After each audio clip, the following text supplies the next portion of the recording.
Well, let's hope.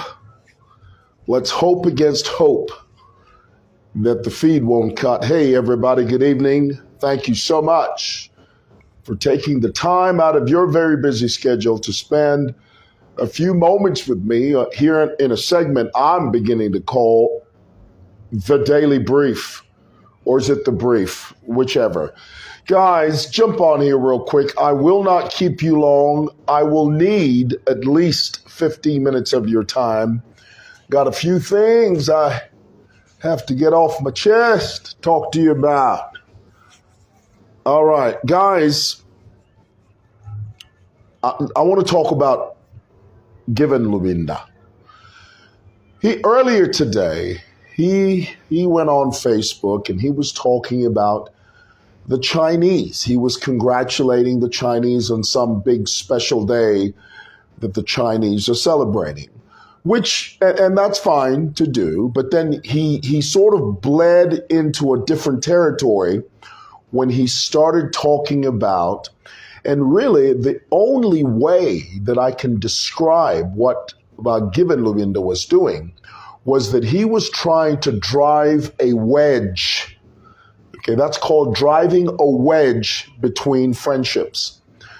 Basically, Given Lubinda was trying to insinuate that because Hagainde Hichilema's relationship with America is good, according to Given Lubinda, it means HH's relationship with China is bad. The president has made it very clear, as far as I know and as far as I can tell. And of course, I do not speak for the president, but I will say, because we are citizens, we observe and we hear. The president made it very clear that it doesn't have to be an either or. The president seemed to make it clear that it's very possible to have a symbiotic relationship with both America and China. The president said, just because I see America doesn't mean I hate China. Just because I see China doesn't mean I hate America. But here it is, you've got Lubinda, who seems to thrive. He seems to bask in this perceived wedge that he's trying to drive and trying to hoodwink the electorate into thinking that President Hichilema's relationship, symbiotic relationship with both America and China, is somehow compromised. Listen, Lubinda needs to understand that he needs to wake up and smell the coffee. He's no longer in Kansas, okay? And for those of you that have watched The Wizard of Oz, you know exactly what I'm talking about. Lubinda and the rest of his group, the NPF, the Notorious Patriotic Front, needs to understand that things have changed. The country has evolved, and they have to evolve with the country. I'll never forget, and everybody knows this, I'll never forget when Lubinda came on television and said, "That is how confident we are. In August of 2021, I'm going to come back here and I'll say, Banyala, Banyala." He's still in that mindset. He has refused to accept that they are no longer in power. And so he sort of fumbles around with the reality that the NPF are no longer in power. Guys, it's okay. It's all right. You'll survive it. Once you go through the 5 stages of grief, and you know what they are, denial, for a time that the NPF were in denial. They just couldn't believe it, that they no longer have the power. They couldn't believe that the power slipped through their fingers. They couldn't believe, they felt and they thought that they were living in some type of alternative universe when the UPND won. They simply couldn't believe it. But guys, you have to understand that leadership is about ebb and flow. It's ebb and flow. It's yin and yang. It's give and take. You can't always be on top. Your time has passed and you have refused to accept it. The NPF needs to understand that. Now, the one person, I think, in my view, the one person that seems to begin to get a hold of this is Bowman. Have you noticed Bowman? Have you guys noticed Bowman's demeanor's changed? Bowman supported the migration of the street vendors into the markets. No, it's a good thing. We need healthy people. We need healthy streets. That's Bowman. And then here recently, Bowman was praising the government. Bowman is trying to weasel his way into the UPND. We know that. And look, he's a Zambian. He's entitled to that. Okay. I think he's trying to survive is what it is. He's trying to ride the wave of compromise, and hopefully he'll come out on the other side unscathed. The only trouble with that is, I can still hear Bowman's words ringing in my head.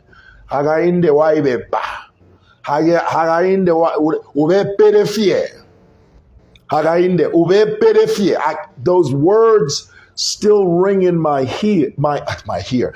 I can still hear those words ringing in my ear. And so when I see Bowman try to warm up to the UPND, it's all it is it's a survival mechanism. It is his attempt at keeping his head above the water so that he can survive. We all have it. It's an instinct. You want to survive. You don't want to die. So what do? You toe the line. Boy, I tell you what, my voice is hoarse. So lastly, I want to talk about this. Did you hear about this so-called apostle? I can't stand it when I hear these so-called preachers, these clergymen, they bestow upon themselves the title of apostle. Apostle so-and-so got into some kind of physical scuffle. Brother thought he was Muhammad Ali. He thought he was George Ugly, Sonny Liston, George Foreman. The story apparently was, there's this apostle, I forget his name. They're all the same, basically. And what was his name? The guy's name? Tell me in the comments. Some apostle who he punched his colleague because his colleague advised him not to continue his illicit affair with some chick in the church. Okay? And I'm paraphrasing, just so you know. So apparently the apostle got all flustered. You know what it means to get flustered? He got upset.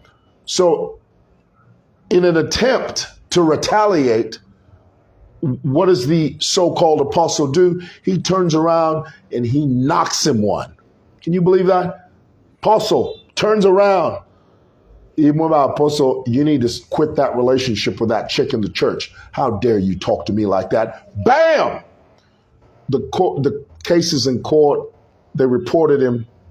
Here's the thing about apostles. Many of them, especially these church papas, okay? Now, I'm not talking about a pastor that loves you, pastor that loves the flock. We have many pastors called of God, pastors that bombard the gates of glory, pastors that want to see you win, pastors that stand in the gap, pastors that pray heaven down, and pastors that just want to see you win at life. I'm not talking about those pastors.